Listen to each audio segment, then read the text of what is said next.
Hey everybody, we're just going to do one more final audio check just to make sure you can still get it because we had some new press people join us. So if we can just do one more thumbs up, everybody's doing good. Looking over here, I know someone over here was needing it. Still going. Still going here. Okay, going once. Going twice. Just Make sure you guys can all hear me. Just one more time. Thumbs going up in the air. Thumbs up. I'm just looking for our friend over here in the corner. Yep, you're good there. Okay, we're going to be starting shortly. Just everybody settle in, and thank you for being here.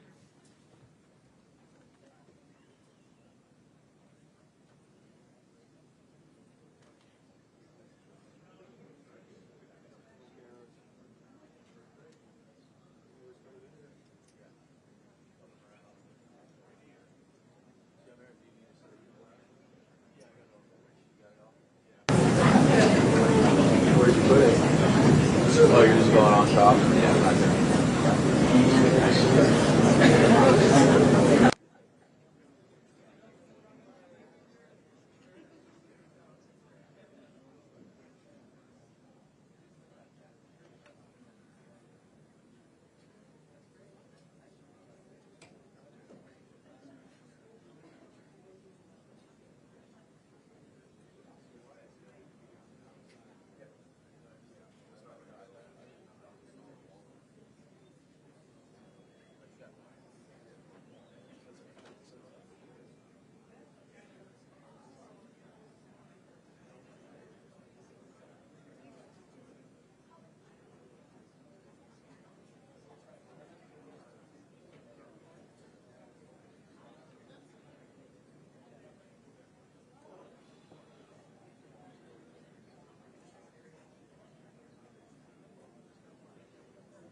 think so.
Hello, everyone. Welcome so much for being here.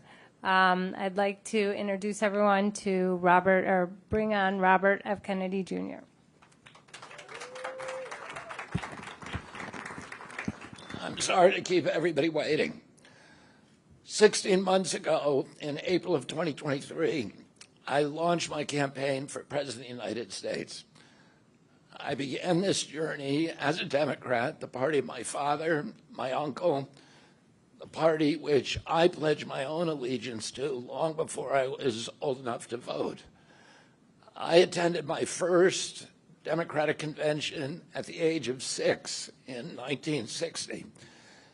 And back then, the Democrats were the champions of the Constitution, of civil rights. The Democrats stood against authoritarianism, against censorship, against colonialism, imperialism, and unjust wars. We were the party of labor, of the working class. The Democrats were the party of government transparency and the champion of the environment.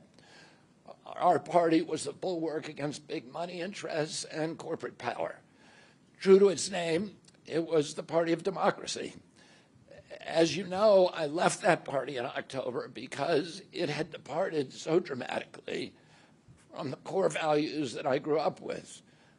It had become the party of war, censorship, corruption, big pharma, big tech, big ag, and big money. When it abandoned democracy by canceling the primary to conceal the cognitive decline of the sitting president, I left the party to run as an independent. The mainstream of American politics and journalism derided my decision. Conventional wisdom said that it would be impossible even to get on the ballot as an independent because each state poses an insurmountable tangle of arbitrary rules for collecting signatures.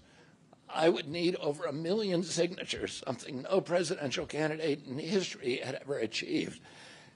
And then I'd need a team of attorneys and millions of dollars to handle all the legal challenges from the DNC. The naysayers told us that we were climbing a glass version of Mount Impossible. So the first thing I want to tell you is that we proved them wrong. We did it because beneath the radar of mainstream media organs, we inspired a massive independent political movement. More than 100,000 volunteers sprang into action, hopeful that they could reverse our nation's decline. Many worked 10-hour days, sometimes in blizzards and blazing heat. They sacrificed family time, personal commitments, and sleep month after month, energized by a shared vision of a nation healed of its divisions. They set up tables at churches and farmers' markets. They canvassed door to door. In Utah and in New Hampshire, volunteers collected signatures in snowstorms, convincing each supporter to stop in the frigid cold, to take off their gloves, and to sign legibly. During a heat wave in Nevada, I met a tall, athletic volunteer who cheerfully told me that he had lost 25 pounds collecting signatures in 117-degree heat. To finance this effort, young Americans donated their lunch money, and senior citizens gave up part of their Social Security checks. Our 50-state organization collected those millions of signatures and more. No presidential campaign in American political history has ever done that. And so I want to thank all of those dedicated volunteers and congratulate the campaign staff who coordinated this enormous logistical feat. Your accomplishments were regarded as impossible. You carried me up that glass mountain. You pulled off a miracle. You achieved what all the pundits said could never be done. You have my deepest gratitude, and I'm never going to forget that, not just for what you did for my campaign, but for the sacrifices you made because you love our country. You showed everyone that democracy is still possible here. It continues to survive in the press and in the idealistic human energies that still thrive beneath the canvas of neglect and of official and institutional corruption. Today, I'm here to tell you that I will not allow your efforts to go to waste. I'm here to tell you that I will leverage your tremendous accomplishments to serve the ideals that we share, the ideals of peace, of prosperity, of freedom, of health, all the ideals that motivated my campaign.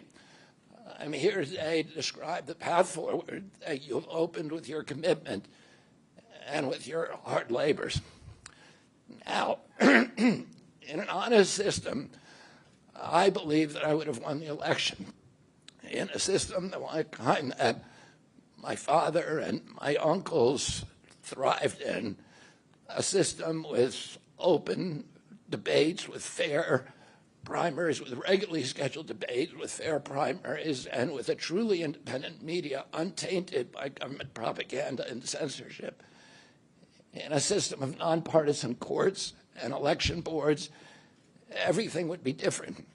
After all, the polls consistently showed me beating each of the other candidates, both in favorability and also in head-to-head matchups. But I'm sorry to say that while democracy may still be alive at the grassroots, it has become little more than a slogan for our political institutions, for our media, and for our government, and most sadly at all for me, for the Democratic Party. In the name of saving democracy, the Democratic Party set itself to dismantling it, lacking confidence in its candidate, that its candidate could win in a fair election at the voting booth. The DNC waged continual legal warfare against both President Trump and myself. Each time that our volunteers turned in those towering boxes of signatures needed to get on the ballot, the DNC dragged us into court, state after state, attempting to erase their work and to subvert the will of the voters who had signed those petitions. It deployed DNC-aligned judges to throw me and other candidates off the ballot and to throw President Trump in jail. It ran a sham primary that was rigged to prevent any serious challenge to President Biden. Then, when a predictably bungled debate performance precipitated the palace coup against President Biden, the same shadowy DNC operatives appointed his successor, also without an election. They installed a candidate who was so unpopular with voters that she dropped out in 2020 without winning a single delegate. My uncle and my father both relished debate.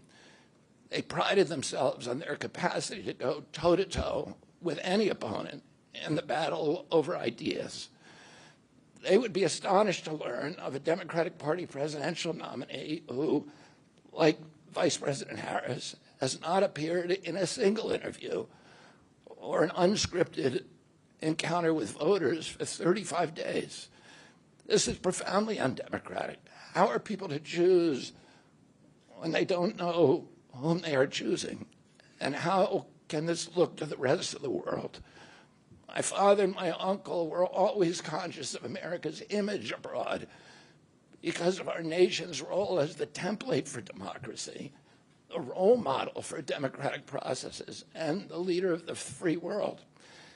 Instead of showing us her substance and character, the DNC and its media organs engineered a surge of popularity for Vice President Harris based upon, well, nothing. No policies, no interviews, no debates, only smoke and mirrors and balloons in a highly produced Chicago circus. There in Chicago, a string of Democratic speakers mentioned Donald Trump 147 times just on the first day. Oh, who needs a policy when you have Trump to hate? In contrast, at the RNC convention, President Biden was mentioned only twice in 4 days. I do interviews every day. Many of you have interviewed me, Anybody who asks gets to interview me. Some days I do as many as 10. President Trump, who actually was nominated and won an election, also does interviews daily. How did the Democratic Party choose a candidate that has never done an interview or debate during the entire election cycle? We know the answers. They did it by weaponizing the government agencies. They did it by abandoning democracy. They did it by suing the opposition and by disenfranchising American voters. What most alarms me isn't how the Democratic Party conducts its internal affairs or runs its candidates. What alarms me is the resort to censorship and media control and the weaponization of the federal agencies. When a U.S. president colludes with or outright coerces media companies to censor political speech, it's an attack on our most sacred right of free expression, and that's the very right upon which all of our other constitutional rights rest. President Biden mocked Vladimir Putin's 88% landslide in the Russian elections, observing that Putin and his party controlled the Russian press and that Putin prevented serious opponents from appearing on the ballot. But here in America, the DNC also prevented opponents from appearing on the ballot. And our television networks expose themselves as Democratic Party organs. Over the course of more than a year, in a campaign where my poll numbers reached at times in the high 20s, the DNC-aligned mainstream media networks maintain a near-perfect embargo on interviews with me.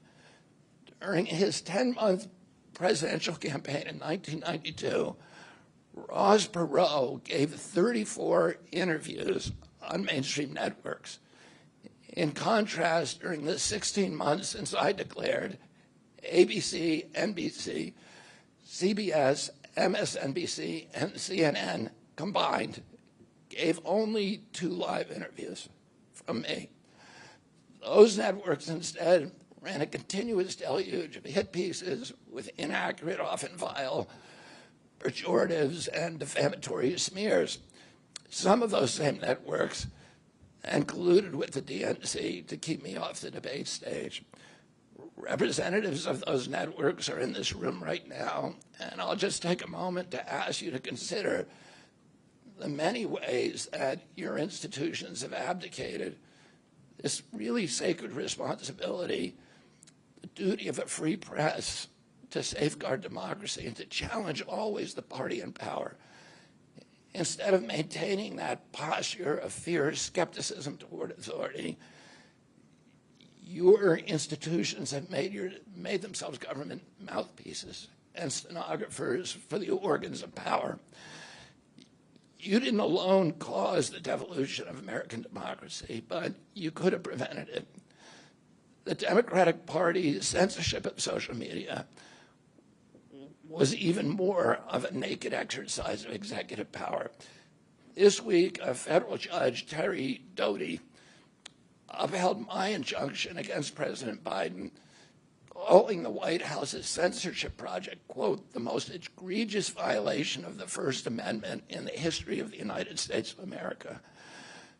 Doty's previous 155-page decision details how just 37 hours after he took the oath of office, swearing to uphold the Constitution, President Biden and his White House opened up a portal and then invited the CIA, the FBI, CISA, which is a censorship agency, it's the center of the censorship industrial complex, DHS, the IRS, and other agencies to censor me and other political dissidents on social media.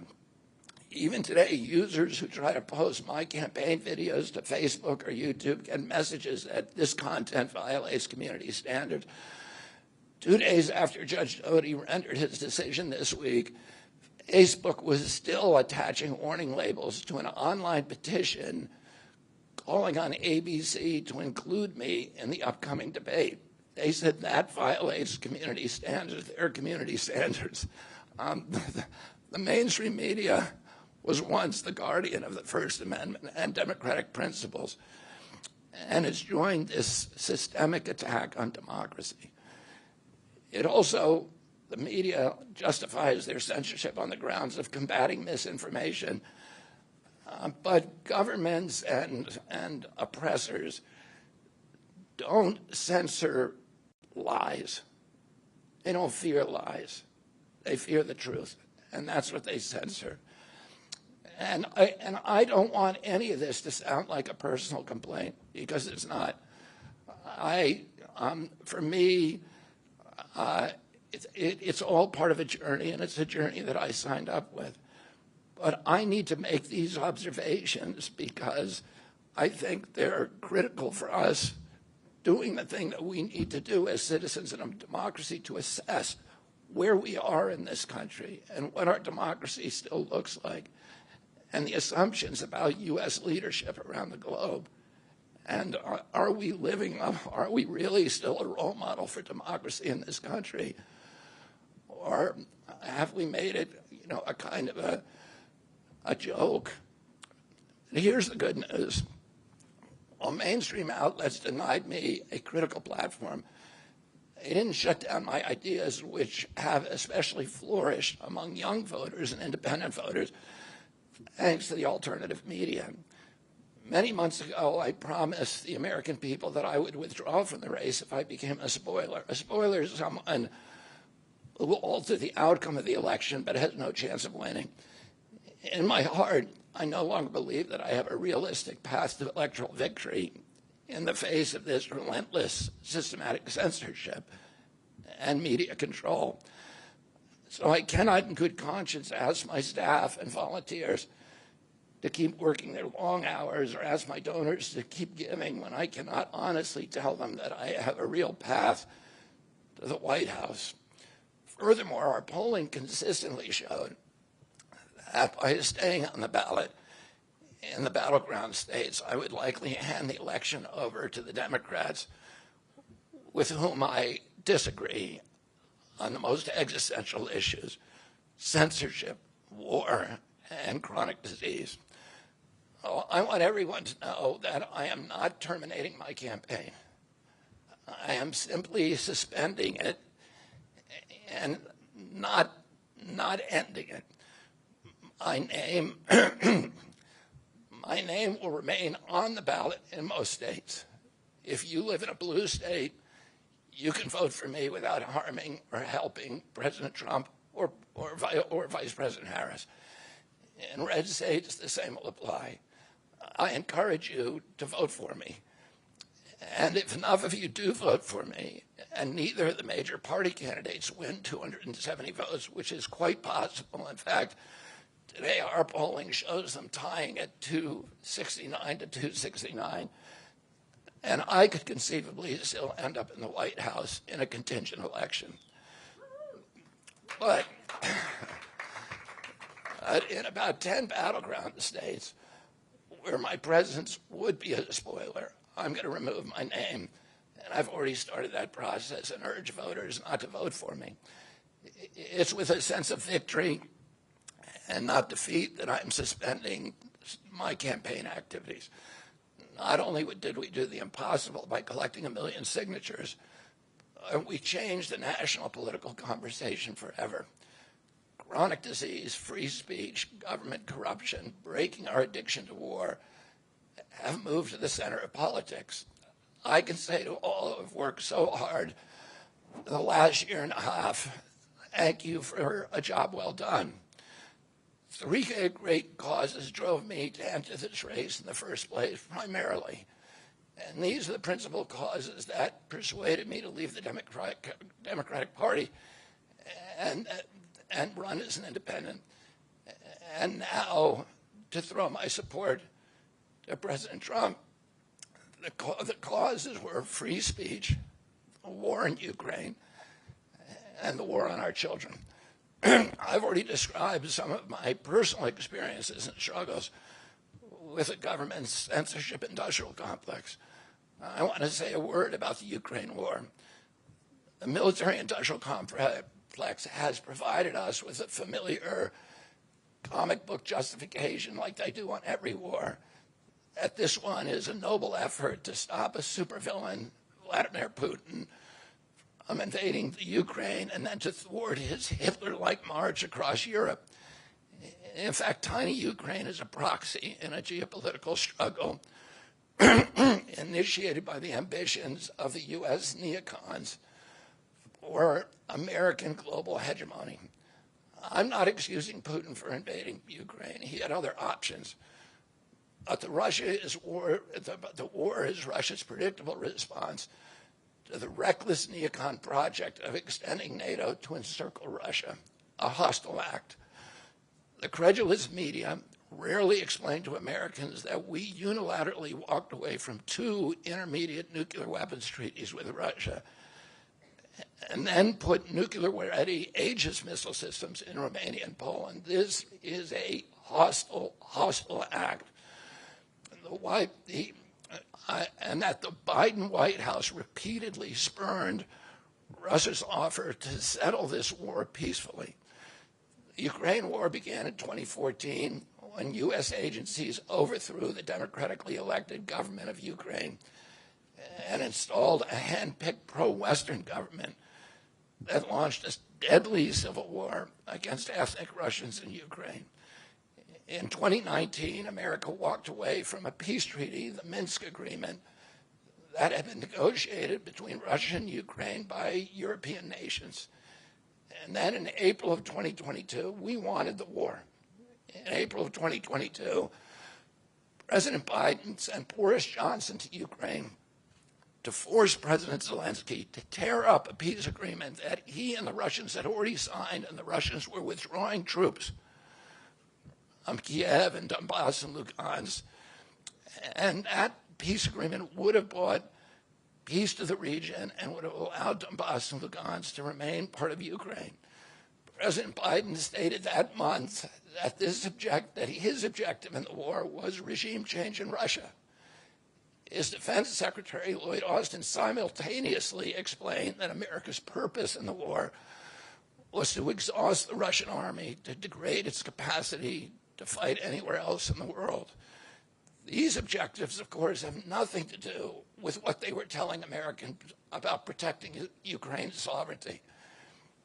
Ukraine is a victim in this war, and it's a victim of the West. Since then, of Russia and both Russia and the West. Since then, we have, since tearing up that agreement, forcing Zelensky to tear up the agreement, we've squandered the flower of Ukrainian youth, as many as 600,000 Ukrainian kids, and over 100,000 Russian kids, all of whom we should be mourning, have died, and the Ukraine's infrastructure is destroyed. The war has been a disaster for our country as well. We squandered nearly $200 billion already, and these are badly needed dollars in our communities, suffering communities all over our country. The Nord Stream pipeline sabotage and the sanctions have destroyed Europe's industrial base, which formed the bulwark of U.S. national security. A strong Germany with a strong industry is a much, much stronger deterrent to Russia, and a Germany that is deindustrialized and turned into just an extension of U.S. military base. We've pushed Russia into a disastrous alliance with China and Iran. We're closer to the brink of nuclear exchange than at any time since 1962. And the neocons in the White House don't seem to care at all. Our moral authority and our economy are in shambles, and the war gave rise to the emergence of BRICS, which now threatens to replace the dollar as the global reserve currency. This is a first-class calamity for our country. Judging by her bellicose, belligerent speech last night in Chicago, we can assume that President Harris will be an enthusiastic advocate for this and other neocon military adventures. And President Trump says that he will reopen negotiations with President Putin and end the war overnight as soon as he becomes president. This alone would justify my support for his campaign. Last summer, it looked like no candidate was willing to negotiate a quick end to the Ukraine war, to tackle chronic disease epidemic, to protect free speech, our constitutional freedoms, to clean corporate influence out of our government, or to defy the neocons and their agenda of endless military adventurism. But now one of the two candidates has adopted these issues as his own, to the point where he has asked to enlist me in his administration. I'm speaking, of course, of Donald Trump. Less than 2 hours after President Trump narrowly escaped assassination, Callie Means called me on my cell phone. I was then in Las Vegas. Callie is arguably the leading advocate for food safety, for soil regeneration, and for ending the chronic disease epidemic that is destroying America's health and ruining our economy. Callie has exposed the insidious corruption at the FDA, the NIH, the HHS, and the USDA that has caused the epidemic. Callie had been working on and off for my campaign, advising me on those subjects since the beginning. And those subjects have been my primary focus for the last 20 years. I was delighted when Callie told me that day that he had also been advising President Trump. He told me President Trump was anxious to talk to me about chronic disease and other subjects, and to explore avenues of cooperation. He asked if I would take a call from the president. President Trump telephoned me a few minutes later, and I met with him the following day. A few weeks later, I met again with President Trump and his family members and closest advisors in Florida. In a series of long, intense discussions, I was surprised to discover that we are aligned on many key issues. In those meetings, he suggested that we join forces as a unity party. We talked about Abraham Lincoln's team of rivals. That arrangement would allow us to disagree publicly and privately, and fiercely, if need be, on issues over which we differ, while working together on the existential issues upon which we are in concordance. I was a ferocious critic of many of the policies during his first administration, and there are still issues and approaches upon which we continue to have very serious differences. But we are aligned with each other on other key issues, like ending the forever wars, ending the childhood disease epidemics, securing the border, protecting freedom of speech, unraveling the corporate capture of our regulatory agencies, getting the U.S. intelligence agencies out of the business of propagandizing and censoring and surveilling Americans and interfering with our elections.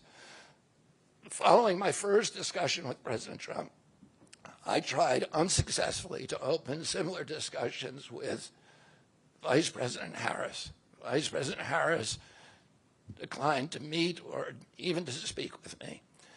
Suspending my candidacy is a heart-rending decision for me, but I'm convinced that it's the best hope for ending the Ukraine war and ending the chronic disease epidemic that is eroding our nation's vitality from the inside, and for finally protecting free speech. I feel a moral obligation to use this opportunity to save millions of American children, above all things. In case some of you don't realize how dire the condition is of our children's health and chronic disease in general, I would urge you to view Dr. Carlson's recent interview with Callie Means and his sister, Dr. Casey Means, who is the top graduate of her class at Stanford Medical School. This is an issue that affects all of us far more directly and urgently than any culture war issue and all the other issues that we obsess on and that are tearing apart our country. This is the most important issue. Therefore, it has the potential to bring us together. So let me share a little bit about why I believe it's so urgent. Today, 2/3, we spend more on healthcare than any country on earth, twice what they pay in Europe. And yet we have the worst health outcomes of any nation in the world. We're We're about 79th in health outcomes behind Costa Rica and Nicaragua and Mongolia and other countries. Nobody has a chronic disease burden like we have. And during the COVID epidemic, we had the highest body count of any country in the world. We had 16% of the COVID deaths, and we only have 4.2% of the world's population. And CDC says that's because we are the sickest people on earth. We have the highest chronic disease rate on earth. And the average American who died from COVID had 3.8 chronic diseases. So these were people who had immune system collapse, who had mitochondrial dysfunction. And no other country has anything like this. 2/3 of American adults and children suffer from chronic health issues. 50 years ago, that number was less than 1%. So we've gone from 1% to 66%.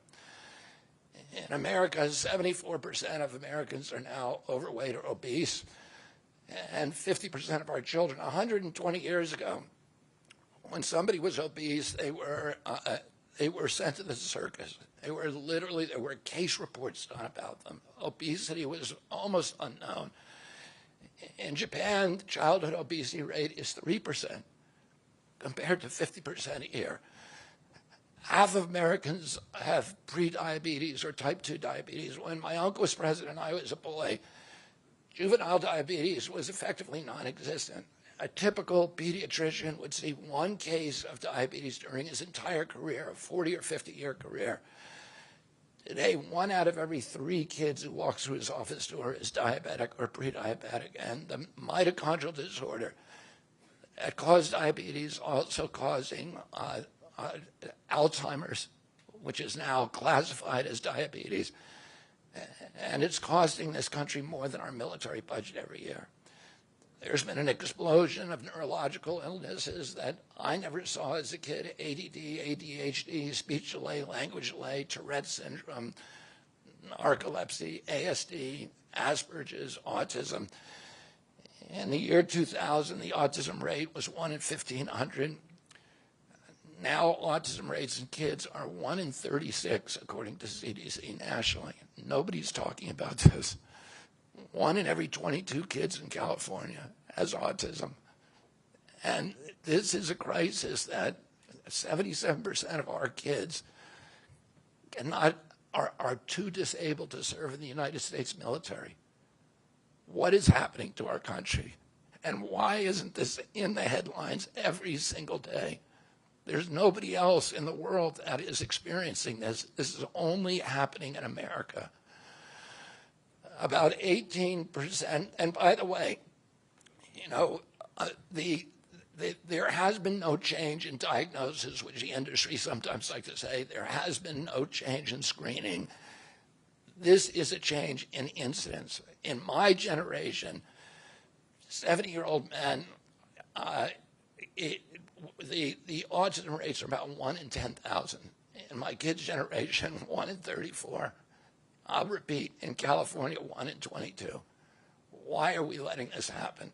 Why are we allowing this to happen to our children? These are the most precious assets that we have in this country. How can we let this happen to them? About 18% of American teens now have fatty liver disease. That's like 1 out of every 5. That disease, when I was a kid, only affected late-stage alcoholics who were elderly. Cancer rates are skyrocketing in the young and the old. Young adult cancers are up 79%. 1 in 4 American women is on antidepressant medication. 40% of teens have a mental health diagnosis. And 15% of high schoolers are on Adderall, and 500,000 children on SSRIs. So what's causing this suffering? I'll name 2 culprits. First and the worst is ultra-processed food. About 70% of American children's diet is ultra-processed. That means industrial manufactured in a factory. These foods consist primarily of processed sugar, ultra-processed grains, and seed oils. laboratory scientists who many of them formerly worked for the cigarette industry, which purchased all the big food companies in the 1970s and 80s, deployed thousands of scientists to figure out chemicals, new chemicals, to make the food more addictive. And these ingredients didn't exist 100 years ago. Humans aren't biologically adapted to eat them. Hundreds of these chemicals are now banned in Europe, but ubiquitous in American processed foods. The second culprit is toxic chemicals in our food, in our medicine, in our environment. Pesticides, food additives, pharmaceutical drugs, and toxic waste permeate every cell of our bodies. The assault on our children's cells and hormones is unrelenting. To name just one problem, many of these chemicals increase estrogen because young children are ingesting so many of these hormone disruptors. America's puberty rate is now occurring at age 10 to 13, which is 6 years earlier than girls were reaching puberty in 1900. Our country has the earliest puberty rates of any continent on the earth. And no, this isn't because of better nutrition. This is not normal. Breast cancer is also estrogen-driven, and it now strikes 1 in 8 women. We are mass poisoning all of our children and our adults. Considering the grievous human cost of this tragic epidemic of chronic disease, it seems almost crass to mention the damage it does to our economy. But I'll say, it is crippling the nation's finances. When my uncle was president, our country spent $0 on chronic disease. Today, government health care spending is almost all for chronic disease. And it's double the military budget. And it is the fastest growing budget item in the federal budget. And chronic disease costs more to the economy as a whole, costs at least $4 trillion, 5 times our military budget. And that's a 20% drag on everything we do and everything we aspire to. Poor and minority communities suffer disproportionately. People who worry about DEI or about bigotry of any kind, this dwarfs anything. We are poisoning the poor. We are systematically poisoning minorities across this country. Industry lobbyists have made sure that most of the food stamp lunch program, about 70% of food stamps and about 70 or 77% of school lunches are processed foods. There's no vegetables. There's nothing that you would want to eat. We are just poisoning the poor citizens, and that's why they have the highest chronic disease burden of anybody, any demographic in our country, and the highest in the world. The same food industry lobbied to make sure that nearly all agricultural subsidies go to commodity crops that are the feedstock of processed food industry. These policies are destroying small farms, and they're destroying our soils. We give about, I think, 8 times as much in subsidies to tobacco than we do to fruits and vegetables. It makes no sense if we want a healthy country. The good news is that we can change all this. We can change it very, very quickly. America can get healthy again. To do that, we need to do 3 things. First, we need to root out the corruption in our health agencies. Second, we need to change incentives in our healthcare system. And third, we need to inspire Americans to get healthy again. 80% of NIH grants go to people who have conflicts of interest. These are the people, virtually everybody who sits, Joe Biden just appointed a new panel to NIH to decide the food recommendations. And they're all people who are from the industry. They're all people who are from the processed food companies.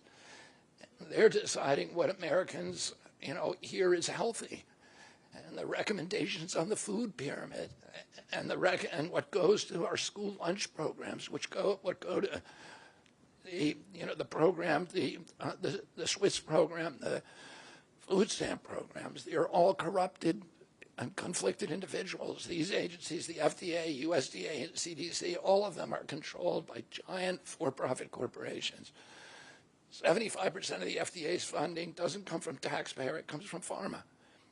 And pharma executives and consultants and lobbyists cycle in and out of these agencies. With President Trump's backing, I'm going to change that. We're going to staff these agencies with honest scientists and doctors who are free from industry funding. We're going to make sure the decisions of consumers, doctors, and patients are informed by unbiased science. A sick child is the best thing for the pharmaceutical industry. When American children or adults get sick with a chronic condition, they're put on medication for their entire life. Imagine what will happen when Medicare starts paying for Ozempic, which costs $1,500 a month, and it's being recommended for children as young as 6, all for a condition, obesity, that is completely preventable and barely even existed 100 years ago. And 74% of Americans are obese. The cost, if all of them took their Ozempic prescription, is $3 trillion a year. This is a drug that is made by Novo Nordisk, the biggest company in Europe. It's a Danish company, and the Danish government does not recommend it. It recommends change in diet to treat obesity and exercise. And in our country, the recommendation now is for Ozempic to children at age 6. Novo Nordisk, the biggest company in Europe, and virtually its entire value is based upon its projections of what it's going to sell, of the Ozempic it's going to sell to America. And we have the food lobbyists have a bill in front of Congress today that is backed by the White House, backed by Vice President Harris and President Biden, to allow this to happen. This $3 trillion cost that is going to bankrupt our country. For a fraction of that amount, we could buy organic food for every American family, 3 meals a day, and eliminate diabetes altogether. We're going to bring healthy food back to school lunches. We're going to stop subsidizing the worst foods with our agricultural subsidies. We're going to get toxic chemicals out of our food. We're going to reform the entire food system. And for that, we need new leadership in Washington. Because unfortunately, both the Democrats and the Republican parties are in cahoots with the big food producers, Big Pharma and Big Ag, which are among the DNC's major donors. Vice President Harris has expressed no interest in addressing this issue. 4 more years of Democratic rule will complete the consolidation of corporate and neocon power, and our children will be the ones who suffer most. I got involved with chronic disease 20 years ago, not because I chose to or wanted to. It was essentially thrust upon me. It was an issue that should have been central to the environmental movement. I was a central leader at that time, but it was widely ignored by all the institutions, including the NGOs, who should have been protecting our kids against toxins. It was an orphaned issue, and I had a weakness for orphans. I watched generations of children get sicker and sicker. I had 11 siblings, and I had 7 kids myself. I was conscious of what was happening in their classrooms and to their friends, and I watched these sick kids, these damaged kids. In that generation, almost all of them are damaged. And nobody in power seemed to care or to even notice. For 19 years, I prayed every morning that God would put me in a position to end this calamity. The chronic disease crisis was one of the primary reasons for my running for president, along with ending censorship in the Ukraine war. It's the reason I've made the heart-wrenching decision to suspend my campaign and to support President Trump. This decision is agonizing for me because of the difficulties it causes my wife and my children and my friends. But I have the certainty that this is what I've meant to do. And that certainty gives me internal peace, even in storms. If I'm given the chance to fix the chronic disease crisis and reform our food production, I promise that within 2 years, we will watch chronic disease burden lift dramatically. We will make Americans healthy again. Within 4 years, America will be a healthy country. We will be stronger, more resilient, more optimistic, and happier. I won't fail in doing this. Ultimately, the future, however it happens, is in God's hands and in the hands of the American voters and those of President Trump. If President Trump is elected and honors his word, the vast burden of chronic disease that now demoralizes and bankrupts the country will disappear. This is a spiritual journey for me. I reached my decision through deep prayer, through hard-nosed logic, and I asked myself, what choices must I make to maximize my chances to save America's children and restore national health? I felt that if I refused this opportunity, I would not be able to look myself in the mirror, knowing that I could have saved lives of countless children and reversed this country's chronic disease epidemic. I'm 70 years old. I may have a decade to be effective. I can't imagine that President Harris would allow me or anyone to solve these dire problems. After 8 years of President Harris, any opportunity for me to fix the problem will be out of my reach forever. President Trump has told me that he wants this to be his legacy. I'm choosing to believe that this time he will follow through. His son, his biggest donors, his closest friends, and all support this objective. My joining the Trump campaign will be a difficult sacrifice for my wife and children, but worthwhile if there's even a small chance of saving these kids.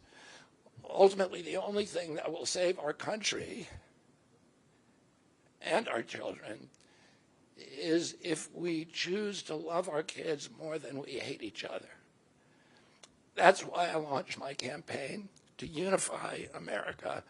My dad and uncle made such an enduring mark on the character of our nation, not so much because of any particular policies that they promoted, but because they were able to inspire profound love for our country and to fortify our sense of ourselves as a national community held together by ideals. They were able to put their love into the intentions and hearts of ordinary Americans and to unify a national populist movement of Americans, blacks and whites, Hispanics, urban and rural Americans. They inspired affection and love and high hopes and a culture of kindness that continue to radiate among Americans from their memory.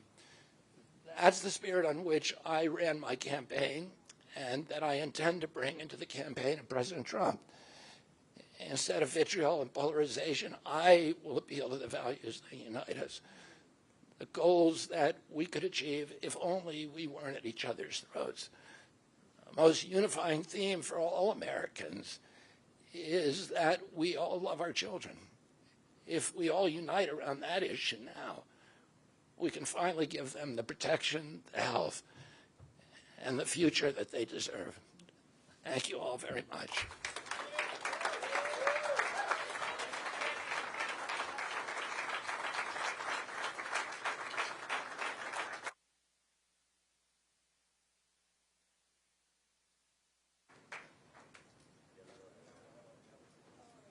Thank you, everybody, for attending. This concludes our program for the day.